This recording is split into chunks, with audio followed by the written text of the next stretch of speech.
Good evening, you're watching the news at 7:30 on ATV. I'm Belinda Lloyd. And I'm Emily Sue. Here are tonight's top stories. Ricky Wong considers taking government to court over rejection of free TV license as he sacks half his workforce. Pro-government lawmakers defeat pan-Democrat vote of no confidence in chief executive. Security Minister willing to consider reasonable sanctions against the Philippines if talks on hostage tragedy fail. Hong Kong television network is sacking 320 staff, more than half its workforce, after the government rejected its application for a free-to-air TV license. A bitter chairman, Ricky Wong, complained that he had been treated unfairly, and he's considering taking the government to court. Wong revealed that he had spent more than $900 million on setting up his new station because he was invited by a government official to apply for a license in 2009. After laying low yesterday, Hong Kong television network chairman Ricky Wong faced the media this afternoon to denounce the government's rejection of his bid to break into the city's terrestrial network. The news is shock to us. The news itself is shock to the management and also to my colleague. He accused the government of being unfair, unreasonable and unjust by operating in a black box and defeating him in the dark. When asked why he jumped the gun and spent more than $900 million in setting up a new station before his license was even approved, the outspoken tycoon made a startling claim. He said he was approached by someone in the previous government back in December 2009 to apply for a free-to-air TV license. He refused to identify that person or confirm whether any official had assured him in any way that he would get his license. Wong explained how he had waited for 3 years and 10 months for an outcome, only to be told just minutes before yesterday's official announcement that his application had been denied. Instead, pay TV providers Cable TV and PCCW were each awarded a free-to-air license. Wong claims his venture was better in every way than what his competitors had proposed. Wong is now demanding answers as to why he was refused a license and what criteria the government used to reject him. I really don't know. If I know, I will probably I'll resubmit our application. The point is, and why I hold this press conference is, I wish the government can stand out and tell us what is happening. Okay, what is my score of this process? Okay, what is the score of the others? Even if it's the singing context. Okay, like this Sundays. Okay, at least everybody will know their score, right? I think it's very fair. I think it's very common. And the question I'm asking is, let me know my score. The HKTV boss revealed that he had spent almost $500 million on program production and operations and another $500 million on building a multimedia center in Cheung Kwan O. His TV venture attracted 250 local artists and 500 staff. Now he's sacking 320 employees. That's 64% of his workforce, expressing deep regret but saying he has no choice. Wong doesn't know what the future has in store for HKTV. There is no channel to appeal against the Executive Council decision, but he has the option to seek a judicial review, or JR, and is considering a legal challenge. We are seeking the legal advice from our counsel. If we have a strong legal arguments, but definitely for the interests of the company shareholders and our colleague, I don't see any reason why not to go for a JR. I think the benefit of the JR is not only for my company, but also for the whole of Hong Kong. Wong denied reports that he may buy ATV as an alternative way into the free TV market. While that's an option that many are speculating about, he insisted he has no plans to buy any local station or turn his own operation into a pay TV venture. HKTV informed local stock market regulators about the sackings and warned investors to be cautious. After closing 28% higher yesterday, HKTV shares dropped 33% today to $2.03. Commerce and Economic Development Secretary Greg So has expressed sadness over the loss of jobs at HKTV, but he's insisting the government was justified in rejecting the station. But lawmakers are demanding a full explanation as to why the government rejected the previous authority's recommendation to give the broadcaster a chance. Commerce and Economic Development Secretary Gregory So was on the airwaves this morning to defend the government's rejection of HKTV's bid for a free-to-air TV licence. So said he had a heavy heart when he heard that the company was sacking more than half of its workforce, but he again insisted that Hong Kong does not have room for 5 free-to-air broadcasters.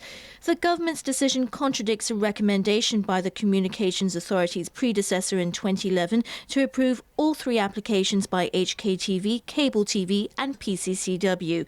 But So insisted the Executive Council had thoroughly reviewed HKTV's application against a basket of criteria before making its decision. A lot of these assessments are based on information that's given by the applicant, some of which is confidential, and the assessment was made on that basis. So I would not be at liberty at this time to disclose these information, and so it presents some difficulty for me to go in greater detail than what I have been given so far.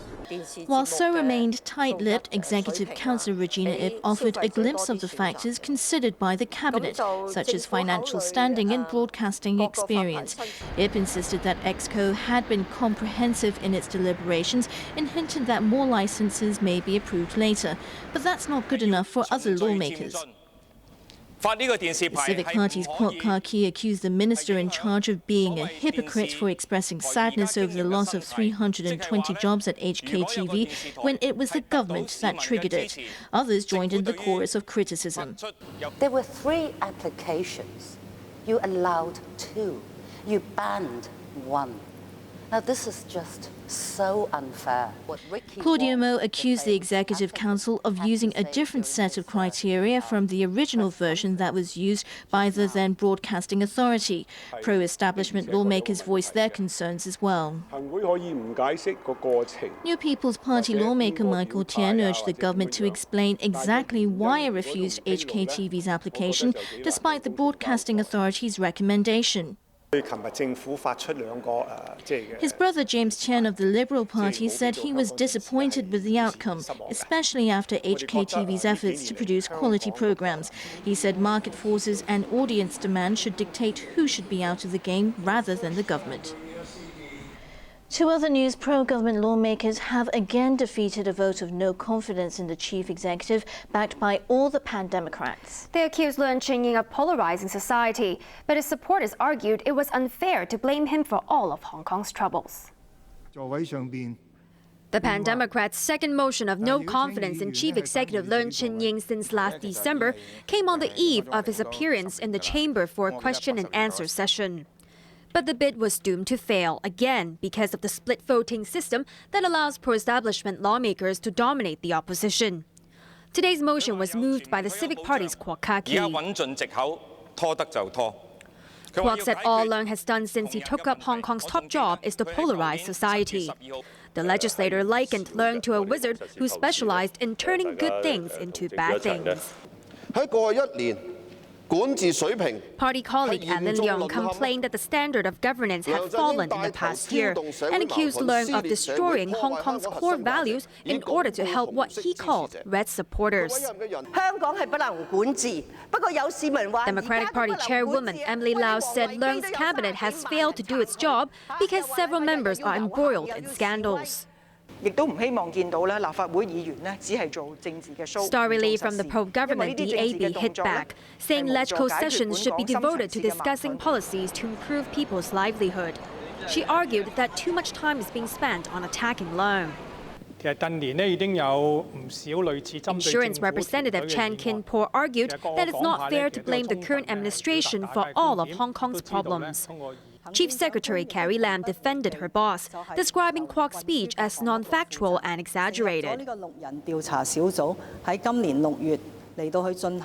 Lam disagreed with Kwok's claim that society is now more divided than ever, insisting it's normal for various groups to have different opinions on government policies. She admitted that the administration has performed badly in certain matters, but promised it will do its best to tackle challenges. Radical lawmaker Leung Kwok-hong added some drama to the debate by hurling a figurine of the chief executive to the ground.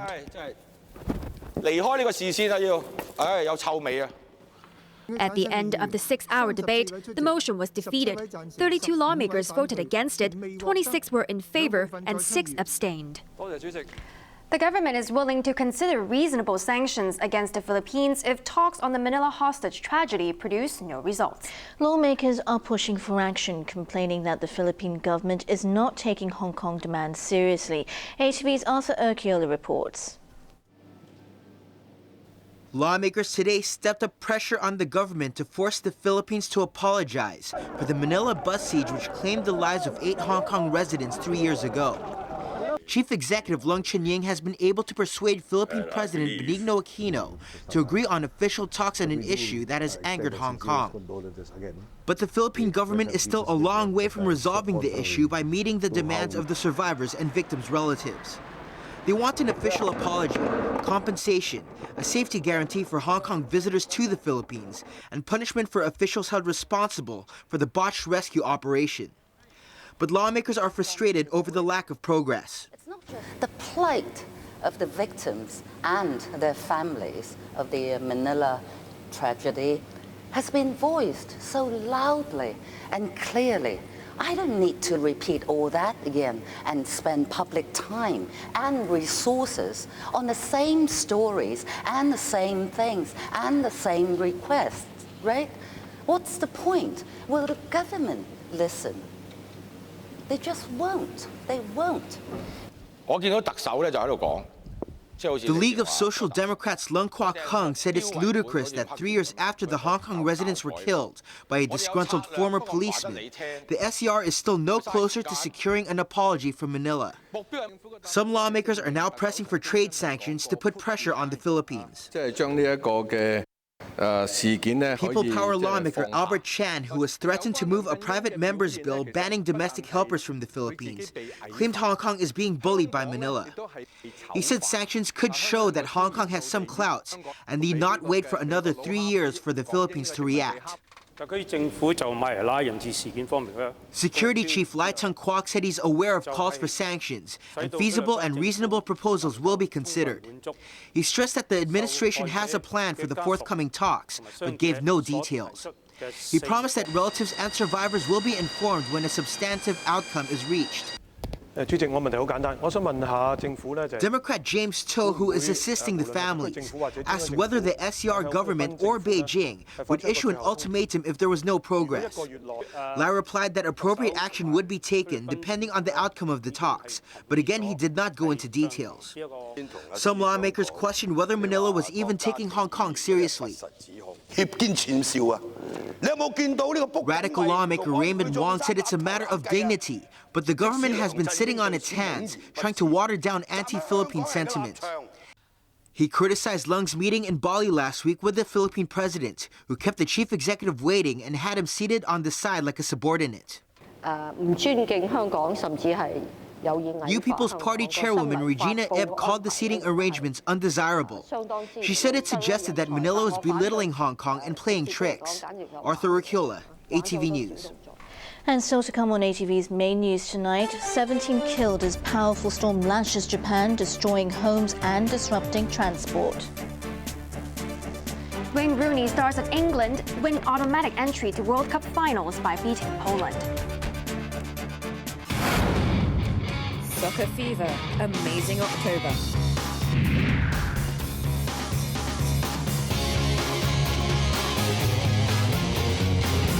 Soccer Fever, Inverness CT versus Partick Thistle, Sunday night at 7:45, live on World Channel. Stay close to fresh K-pop from the hottest selling artists to the up-and-coming superstars. Keep in touch with the latest chart of the Korean pop music scene on Samsung Digital Special, Pops in Seoul, Thursday at 6:25. Report from the heart of Berlin. Take a closer look at the developments in one of the most powerful countries in Europe.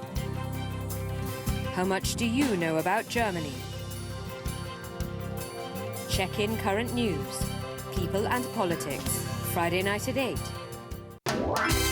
She is a survivor of the Khmer Rouge tragedy. Once a famous dancer, today she contributes to the restoration by teaching dance to children? How can she turn her two talented students into the divine dancers of Cambodia?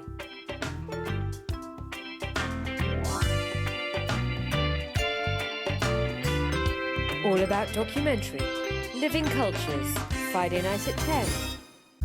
話你知，強積金供款最低有關入息水平由11月1日起提升至7100蚊。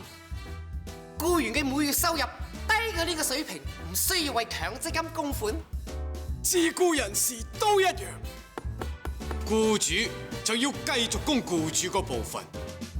記得計啱供款額啊！如果你嘅每月收入喺呢個水平或以上，就唔受影響。有疑問就聯絡受託人或積金局。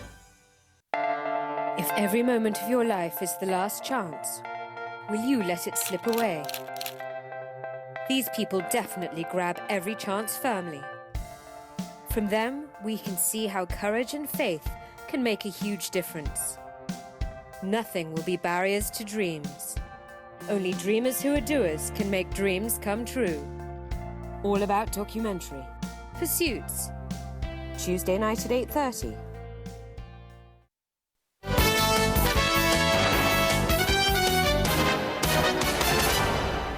Welcome back. A secondary school in Cheung has suspended 6 classes for 2 weeks following an outbreak of hand, foot and mouth disease. 22 students fell ill and one had to be admitted to hospital.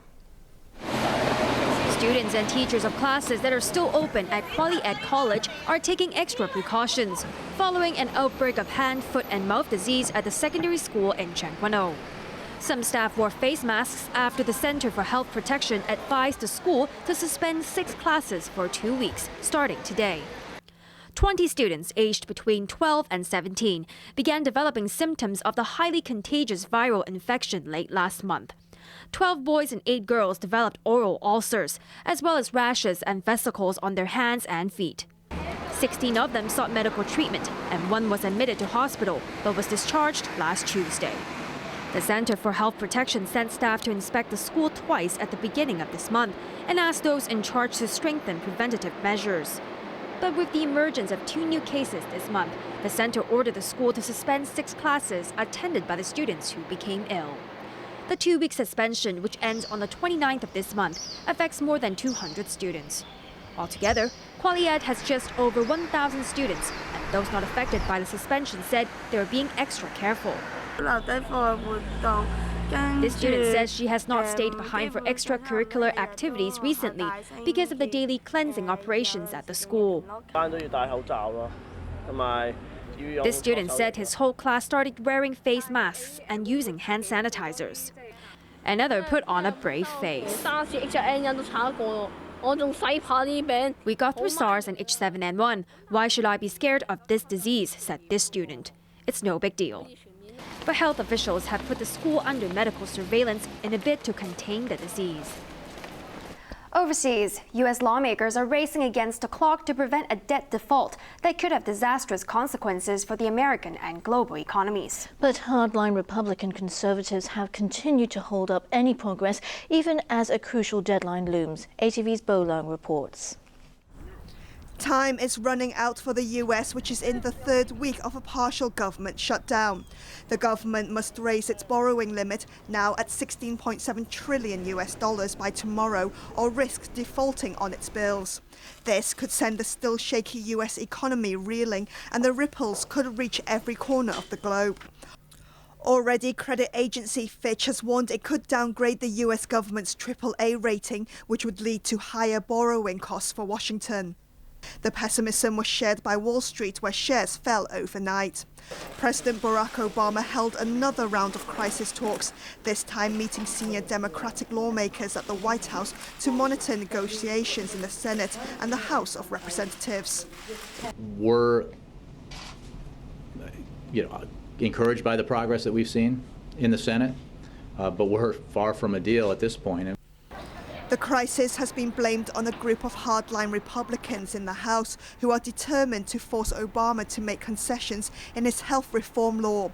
But most Democrats have accused Republican House Speaker John Boehner for refusing to rein in the fringe elements of his party who are holding up the deal. Extremist Republicans in the House of Representatives are attempting to torpedo the Senate's bipartisan progress with a bill that can't pass the Senate, and won't pass the Senate. I'm very disappointed with John Boehner, who would once again try to preserve his role at the expense of the country. The White House is pinning its hopes on a last-minute compromise that will raise the debt ceiling and fund government departments until January or February. But the brinkmanship in Washington is taking its toll, with both parties faring badly in recent opinion polls. Yeung, ATV News. More international headlines. Beijing has expressed concern after at least 9 Chinese crewmen were killed when a cargo ship sank in a storm in South Korea. But first, a powerful typhoon has struck Japan, killing at least 17 people and causing transport chaos. Here's Arthur Akiola. The island of Izu-Oshima bore the brunt of the powerful storm that pounded Japan.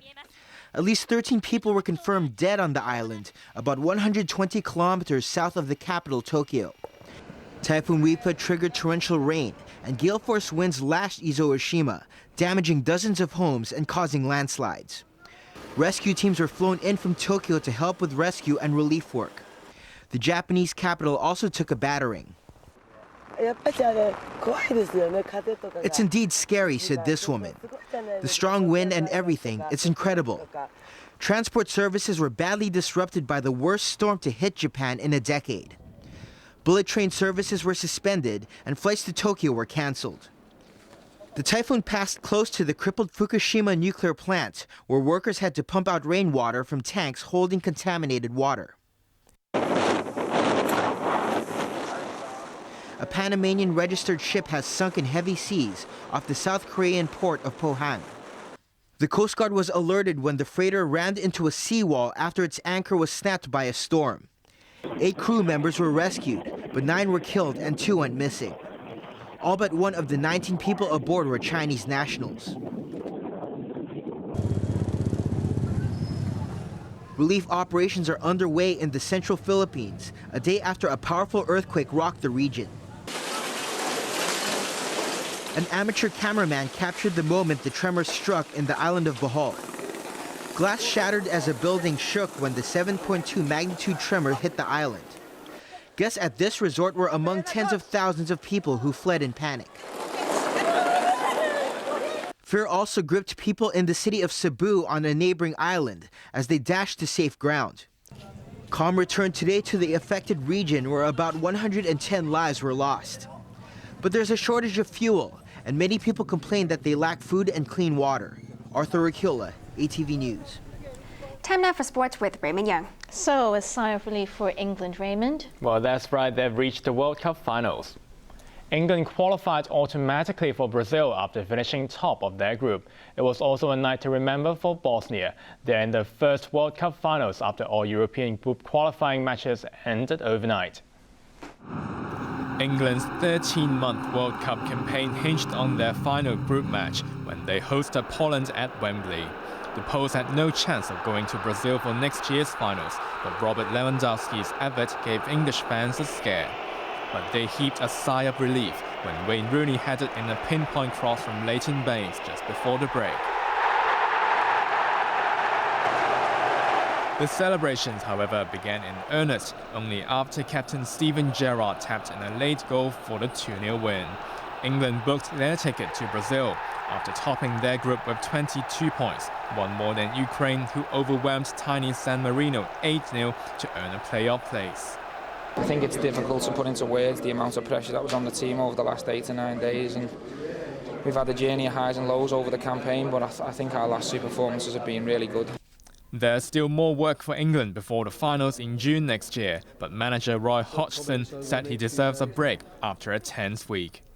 We've now got a few months to contemplate how we're going to best prepare for that, but for the next few days at least, or the next few weeks before we play our friendly matches, I think I'll just relax and enjoy what this team has given me, which is a massive feel-good factor and a great honour, if you like. It was also a nail-biting affair when Bosnia met Lithuania away in another group qualifying match. Bosnia went into their final game ahead of Greece on goal difference and had to finish group winners to avoid a playoff. Goalkeeper Asmir Begovic came to Bosnia's rescue early on, denying a long-range attempt by Lithuania. Bosnian patience finally paid off on 68 minutes when Edin Dzeko sent a low cross to Vedat Ibisevic, who scored. The solitary goal was enough for Bosnia to qualify automatically for their first World Cup finals as an independent nation. Celebrations on the streets of the Bosnian capital went on well into the night. The footballers were the toast of the town, and they were given a hero's welcome on their return home on a chartered flight. Across the Atlantic, Mexico were denied their third and final automatic spot in the CONCACAF zone. Mexico were beaten 2-1 by Costa Rica, but the Mexicans can still turn up in Brazil and they defeat New Zealand in a two-leg playoff. Joyful fans celebrated in Chile after their footballers defeated Ecuador 2-1 to reach the finals, joining Argentina, Colombia and Ecuador from the South American zone. There was heartbreak for Uruguay. They defeated runaway group leaders Argentina 3-2, but that wasn't enough to secure the fourth guaranteed slot from their group. But they can still make it if they beat Jordan in the playoffs. A look at the weather before we go. There was a slight dip in temperatures today as a northeast monsoon arrived at the South China coast.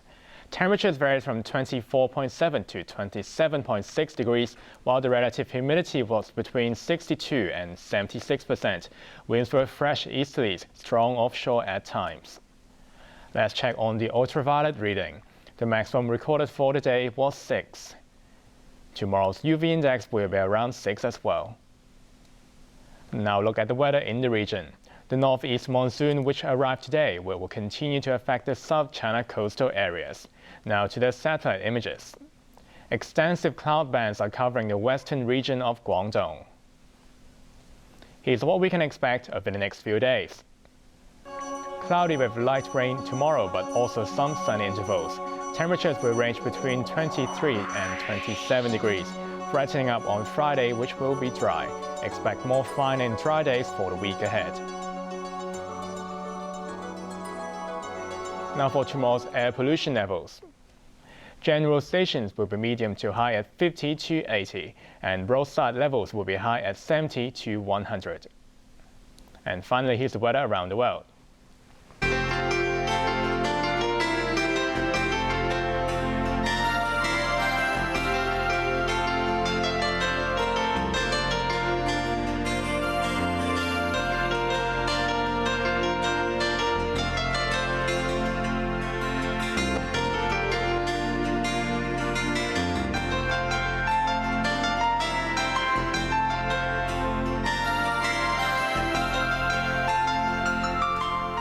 That's our main news for Wednesday night. We'll have an update in 1 hour. I'm Emily Sue. I'm Raymond Yeung. And I'm Belinda Lloyd. Thanks for watching ATV. Good night. Good night. Good night.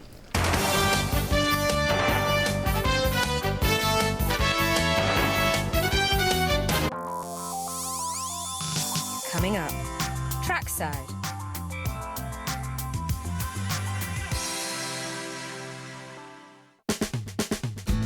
Every day we learn from him, from her, from someone we barely know.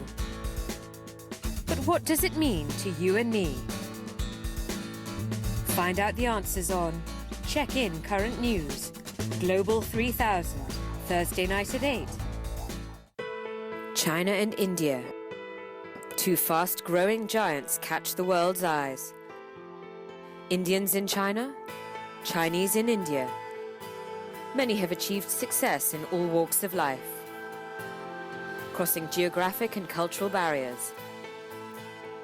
They bridge two world's giants. All about documentary, Bridging Giants, China and India, Thursday night at 8:30. You can find everything green in Singapore. Buildings, gardens, and even every detail of the country are elaborately designed. To keep lasting green, the secret hides in technologies, but also responsibility. This world needs more green. So does the next generation. Documentary World. A Green Mark, Singapore. Friday night at 9.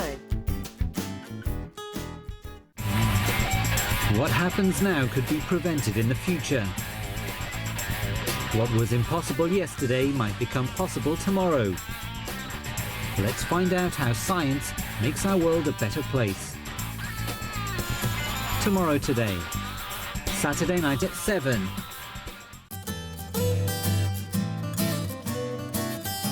Love it?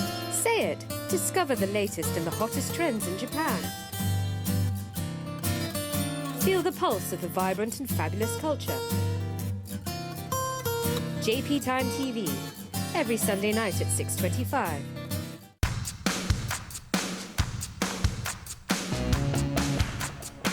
This year, Asia's most legendary race is celebrated.